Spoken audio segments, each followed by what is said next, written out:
The morning sun broke through the floating mountains of Pandora, casting golden light across the forest canopy below.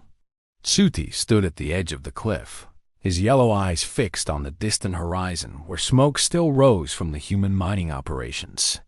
3 seasons had passed since the Sky People returned with bigger machines and more soldiers. This time, they did not come with false promises of peace. They came only for the precious stones buried deep within the sacred mountains. Behind him, the great Ikran named Seas shifted her wings restlessly. She could feel his anger through their bond, the neural connection that linked their minds as one. Tsuti reached back and touched her snout gently. The creature chirped softly, her rainbow scales catching the light. They had been bonded for 12 years now, longer than most warriors. Their connection ran deeper than thought itself. Naturi approached from the village path, her own Ikran following close behind. She carried her bow across her back, and worry marked her beautiful face. The war had aged them all. Young warriors, who should have been learning songs and stories, now trained for battle every day. Children hid in caves instead of playing by the rivers. She stopped beside Tsuti and looked out at the same dark horizon. The humans had pushed past the eastern valleys last week. 3 villages fell before anyone could escape. The people scattered like leaves in wind, running deeper into the mountains.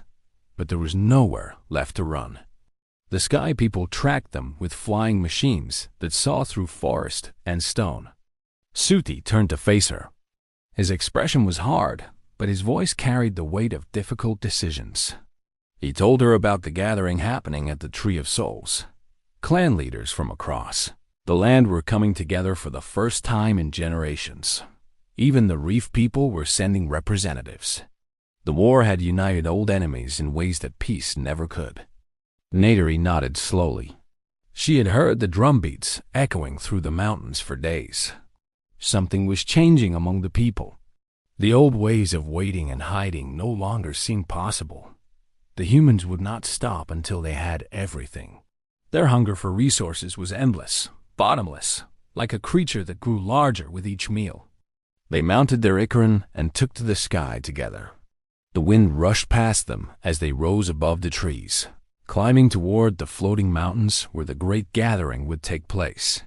Below them, the forest stretched endlessly in every direction. Rivers wound like silver snakes through the green. Waterfalls tumbled from impossible heights. This was what they were fighting for. This living, breathing world that had given them everything. The journey took most of the day. They passed over territories belonging to different clans, each marked by subtle differences in the landscape. The plains people had built their homes among the giant trees with roots as thick as houses. The mountain clans lived in caves carved by ancient rivers. The forest people had villages hidden so well that even flying overhead, you could not see them. As the sun began its descent, they reached the sacred mountains. Hundreds of Ikrans circled the great stone pillars, their riders calling to each other across the sky. Tsuti had never seen so many gathered in one place. The sight filled him with both hope and fear. Hope because they were finally standing together. Fear because such a gathering meant they had accepted that the coming battle would decide everything. They landed on a broad stone platform where other leaders had already assembled. Mot, the spiritual leader, stood before the great Tree of Souls. Its glowing tendrils hung like curtains of light around her. She had been communicating with Awa, the great consciousness that connected all life on the moon. Her eyes carried knowledge that she had not yet shared. The gathering began as darkness fell and the bioluminescent plants awakened across the landscape. Leaders spoke one by one, sharing stories of what they had lost and what they still hoped to protect. A warrior from the coastal regions described how the humans had poisoned entire bays with their drilling. A hunter from the southern forests told of animals fleeing their homes in panic, entire species moving to escape the spreading destruction. Then, Moat raised her hand for silence. The crowd of thousands fell quiet instantly. She spoke of a vision that Awa had given her. The great consciousness had shown her paths forward, Possibilities that still existed despite the darkness closing in around them. One path led to complete destruction. The humans would continue until nothing remained. But another path showed something different. Victory was possible, but it would require sacrifice beyond anything they had ever given. She explained that the bond between the people and their Ikran had been weakening for generations. Long ago, the connection went deeper than thought. Riders and their flying companions shared dreams, memories, even physical sensations. But over time, this bond had become shallow. Most warriors now connected only enough to fly and fight. They had forgotten the old ways of total union. The path to victory required them to remember, to deepen the bond until Rider and Ikran truly became one being. Only then would they have the speed, the awareness, the perfect coordination needed to defeat the human flying machines. The Sky People had technology that could track faster than eyes could see.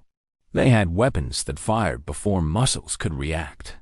The only way to match them was to eliminate the gap between thought and action entirely. Tsuti listened with his heart pounding. He understood what Mo was describing. In his deepest connections with seas, he had touched that state briefly.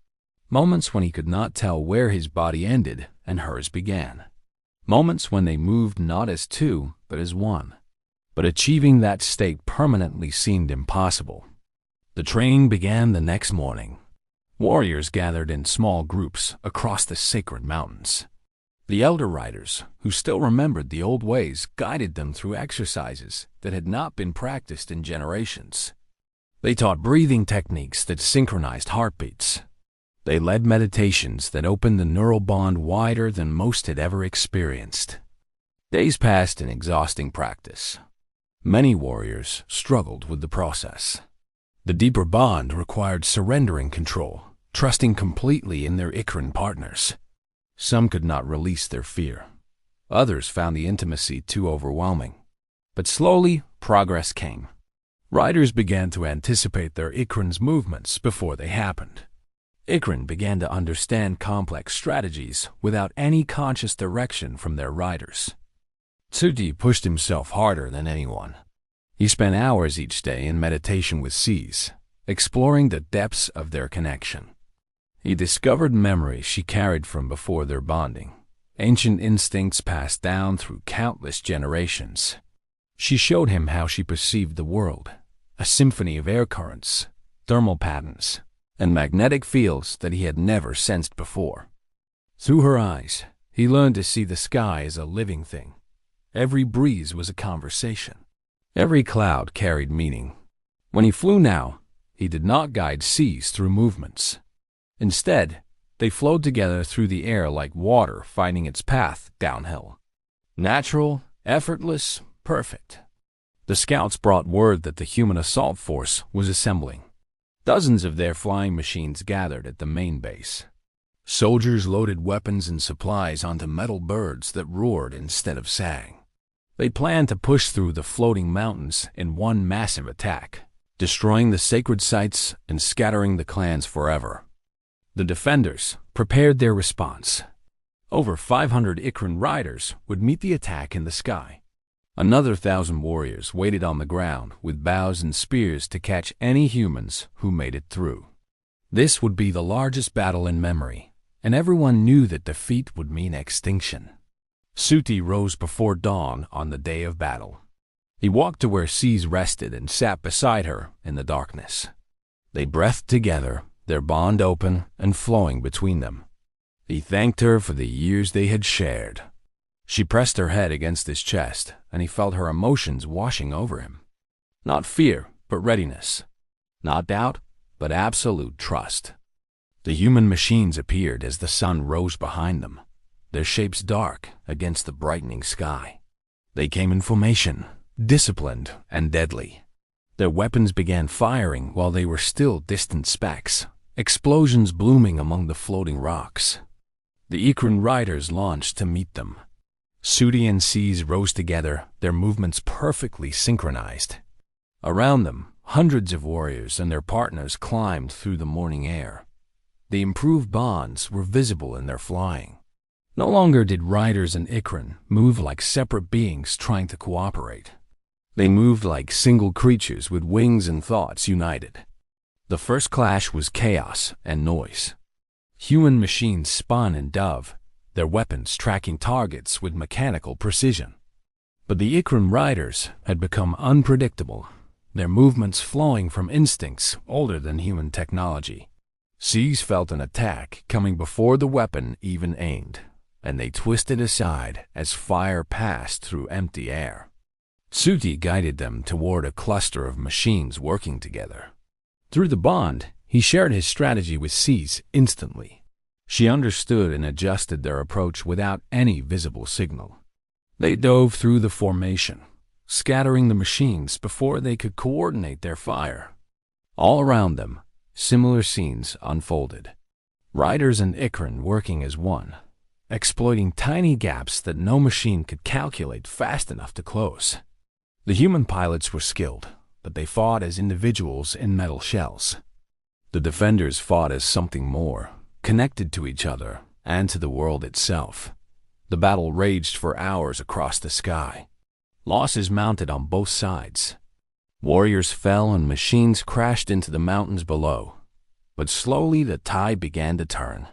The remaining human pilots started retreating, their formations broken and their confidence shattered.